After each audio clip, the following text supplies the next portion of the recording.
তাদের জন্য আলাদা বিরিয়ানির প্যাকেট দিতে হবে না, তাদের জন্য আলাদা টি শার্ট বানিয়ে দিতে হবে না, তাদের জন্য প্রতিজনকে 1000 টাকা করে দিতে হবে না, ওরা নিজের খরচেই ওরা আসে। আমি তো মানে আমার যে অ্যানালাইসিস সেটা হচ্ছে যে জামাত যেটা করেছে 19 তারিখে এটা একটা মহাসমুদ্রের মতো হয়ে গিয়েছিল, প্রচুর লোক জড়ো হয়েছে। ওই দিন তো আমি হাতির ঝিলি 2.5 ঘন্টা আটকেছিলাম, দেখি দুই দিক দিকে মানে একটা স্রোত যাচ্ছে মানুষের, ট্রেন ভাড়া করেছে, লঞ্চ ভাড়া করেছে, বিভিন্ন ডিস্ট্রিক্ট থেকে তারা লোক এনেছে। এটা মানে এই না যে সারা বাংলাদেশে তাদের একেবারে জনপ্রিয়তা তুঙ্গে উঠেছে। হ্যাঁ, তারা একটা রেজিমেন্টের দল, তারা তাদের নেতা যা অর্ডার দিবে তাদের জন্য আলাদা বিরিয়ানির প্যাকেট দিতে হবে না, তাদের জন্য আলাদা টি শার্ট বানিয়ে দিতে হবে না, তাদের জন্য প্রতিজনকে 1000 টাকা করে দিতে হবে না, ওরা নিজের খরচেই ওরা আসে, স্বপ্রণোদিতভাবে আসে। এবং এরা এমনভাবে ওরা সংগঠিত, আগে বলেছে রেজিমেন্টের দল, যেটা বিএনপিও পারবে না, আওয়ামী লীগও পারবে না, টাকা দিয়ে সবাই আনতে হয়। তো এদেরকে এনে তারা একটা শোডাউন করেছে, শোডাউন করে দেখিয়ে দিয়েছে যে আমরা আমাদের জনবল, আমাদের লোকবল কত বেশি। তবে ভোটের মাঠে এরা কতটুকু সাকসেসফুল হবে সেই হলো কথা।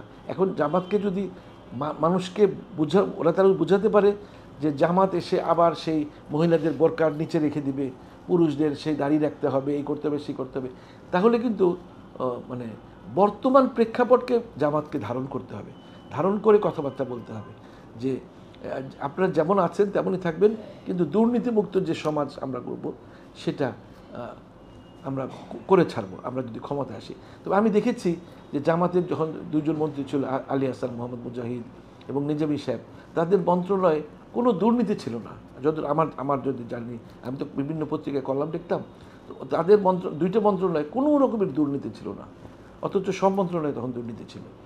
এরা এরা এরা একটা ভালো জিনিস, যেটা দুর্নীতিমুক্ত থাকে, এরা চাঁদাবাজি করে না, এরা মানুষের উপর কোনো জুট জুলুম করে না। এদিক দিয়ে আমি বলবো এরা অনেক অনেক বেটার পজিশনে রয়েছে। তবে এদের মানসিকতা মানে সাধারণ মানুষকে বুঝাতে হবে যে না, জামাত ক্ষমতায় আসলে ওদের উপর অনেক কিছু চাপিয়ে দেওয়া হবে। এই ব্যাপারগুলো আমি অনেকের সঙ্গে কথা বলে দেখেছি, মানুষকে একটু আতঙ্কিত করে জামাতের ব্যাপারে। এই আতঙ্কটা জামাতকে দূর করতে হবে। আচ্ছা, এমনি এই যে বক্তব্য দেওয়া অবস্থায় ডাক্তার শফিকুর রহমান অসুস্থ হয়ে পড়লেন, তারপরে আবার অসুস্থ হয়ে পড়লেন, তারপরও তিনি বক্তব্য দিয়ে গেলেন, বসে বক্তব্য দিলেন, যেখানে ছিল না কোনো ক্ষোভ, তারা তাদের কথা বলে গেলেন।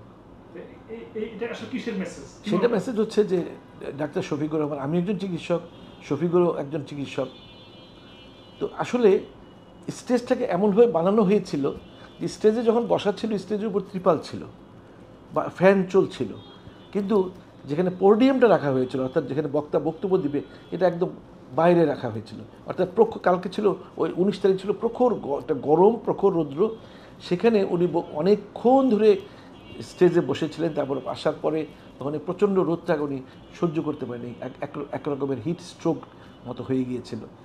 আসলে এই পোডিয়ামটা করা উচিত ছিল সব সব আমি যে সে হাত পাখা মার্কা যারা বা আওয়ামী লীগ, বিএনপি যারা প্রোগ্রাম করে, স্টেজের মধ্যেই একটা কর্নারে পোডিয়ামটাকে বসায়, এরা অনেক দূরে রেখেছে, সরাসরি রৌদ্রটা তার মাথার উপর পড়েছে, সেই জন্য তিনি মানে ফেইন্ট হয়ে গেলেন, আবার বসালেন। আর বয়স হয়েছে তো বুঝতে হবে যে এই হিট স্ট্রোক বয়স্ক লোকদের জন্য অত্যন্ত ভয়ঙ্কর হতে পারত।